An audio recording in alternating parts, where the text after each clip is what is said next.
these true, scary stories. Sorry, I know how many stories have this similar title, but I'm not sure how to title it without giving away the really creepy part. For some context, once a week my parents would go out running with friends and leave me and my sister, me 14, her 10, alone for a few hours. It would be dark, so usually they wore neon clothing. Also, where I lived, it's common for houses to have a 7-foot plus wall around it. The door to the front yard could be opened from the kitchen to display, where you could see who was ringing the doorbell on the screen. This was a regular night. They'd left in a taxi about 20 minutes ago to go meet at the meetup point. Since our doorbell was broken, my sister sat in the kitchen to watch the screen. I happened to be in the room when it lit up, showing a man looking at the ground and a neon yellow windbreaker. "Oh, Dad's home early," I pointed out, a little confused. Yeah, maybe he heard himself, my little sister, walking over, reaching out to the display to open the door.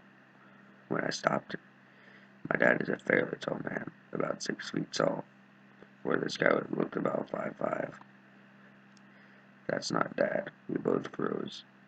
The screen stayed on for a full 3 minutes, showing he was ringing the bell repeatedly. It's supposed to turn off after 30 seconds. He seemed to be getting frustrated and started banging his fist against the door. We could hear him shouting slurs at us, calling us stupid sluts, telling us to let him in. Hey everybody, it's DarkerDweller here.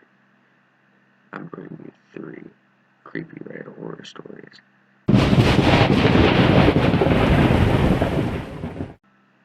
Eventually he walked off, throwing his hands up in the air, as if he was annoyed. My sister and I stayed huddled in her room until our parents called us 45 minutes later for us to open the door for them. I don't know why we didn't call them first when we saw the guy. Shocked, scared of being in trouble for almost letting him in. But by the time they'd come home, we had calmed down and told them everything.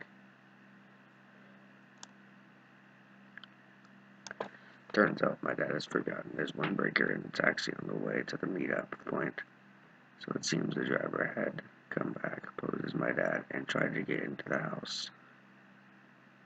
We haven't been left home alone since, and it took me ages before I finally stopped being scared of this man who had our address and somehow knew that me and my sister and I were still in the house. It still fills me with dread, me thinking of how long he could have been watching my family in order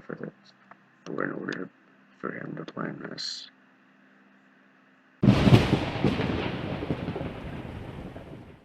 Incident happened to me about 10 years ago, and the original happened to my mom 30 years ago.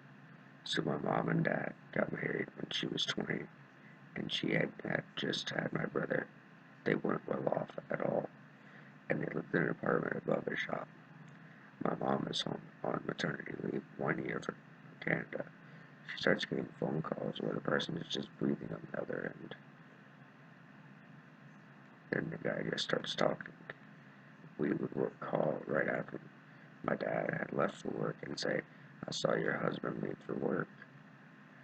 I know you're alone." He also mentioned how easy it would be to climb up to the shop's awning to get into their apartment. My mom called the police, but this was early 80s. They couldn't do much, but suggested that they change their phone number.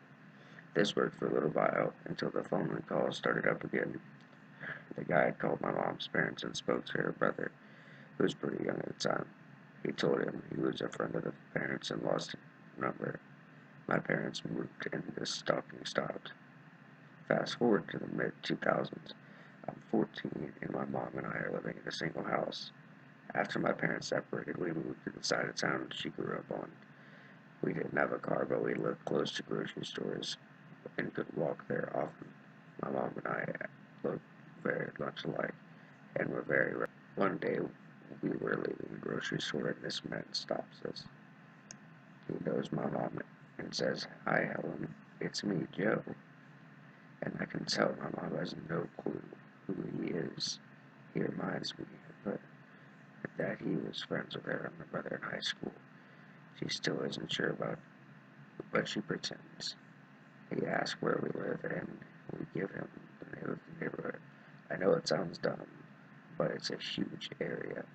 He says, "No way, I live on," and says the street that's really close to ours, and waits for us to oblige him with our street. We don't. My mom makes it non-committal offer to get a coffee to catch up, but they don't exchange numbers or anything.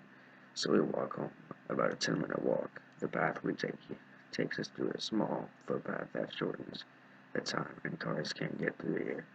It would not have been easy to follow us by car.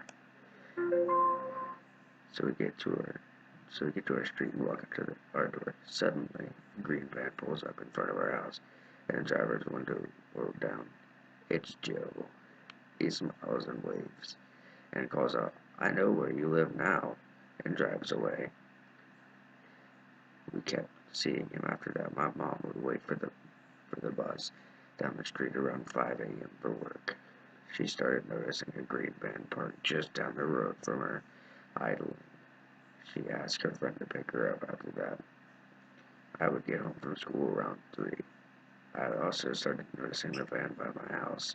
Often I was with friends, so he never said anything to me. One day I was alone. He drove next to me and stopped.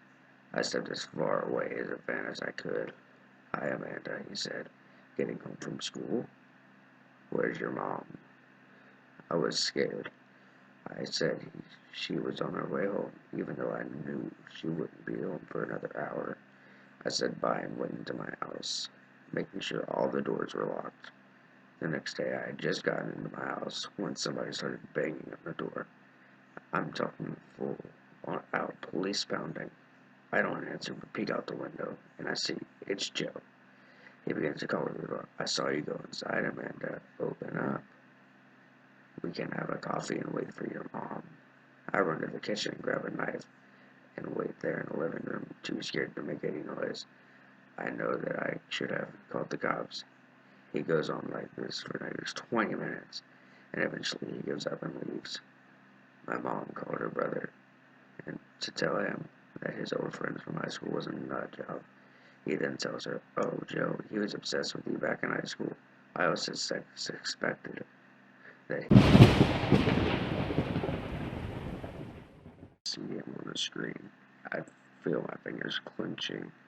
It's as if they're practicing the motion for when I squeeze the life from his small body. And it will happen soon, finally.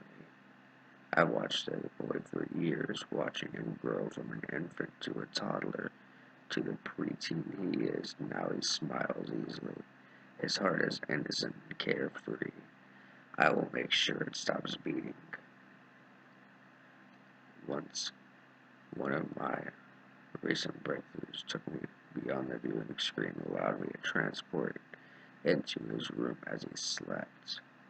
I hadn't perfected my technique to be there physically at the point, but that was coming. Just my conscience would travel. I floated over his bed and gazed down my hatred seat head, and for a moment I feared he senses my presence because his eyes flew open and he gasped.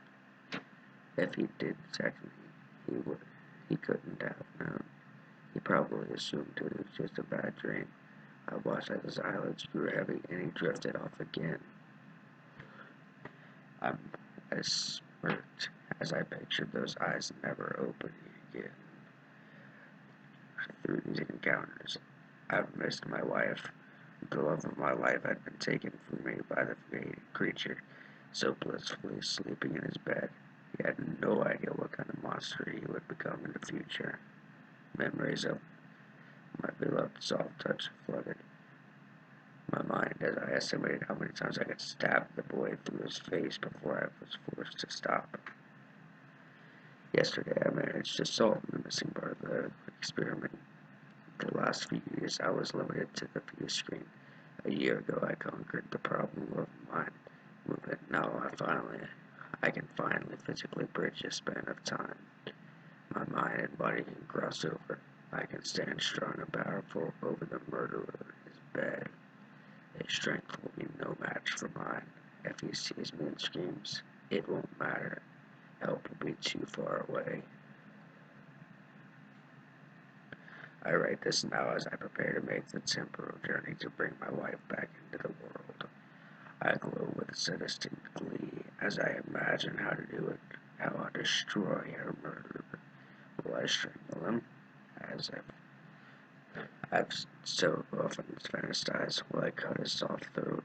Will I decorate his pillow with smeared clumps of brain that later made decisions that annihilated the woman I loved? All of it is up for grabs. The most important thing is the boy must die. He cannot, under any circumstances, grow up. In these last moments, the glee has grown bittersweet. When it's all over, my loved one will have been brought back. Her life can resume as if nothing had ever happened. She'll never know, though. She'll never learn about the sacrifice I'm making. Her death has been an accident, a terrible, careless one by a young scientist, too egocentric and arrogant to use caution. But that accident is about to be reversed in a few seconds. I'll be going back in time to ensure it will never happen. The thought of her reappearing somewhere safely when I'm finished helps me make the prospect of killing the child all the better, even though it means my wife will never know me at all, even though it means I blink out of existence. It's time to go. Everything I've worked on so hard to do is coming to fruition. Should this note remain, let it be the only record of my life after the age of 11, the age I was murdered by my future self. Before I go, I just want to tell all of you I'm getting a new microphone and acoustic pads for my videos. This will improve the quality of my videos, and I'm working on the stutter and all of that. Thank you all for watching, and I'll see all of you next Saturday. Stay scared. He was one calling you back then. Needless to say, we moved after that. Recognizable.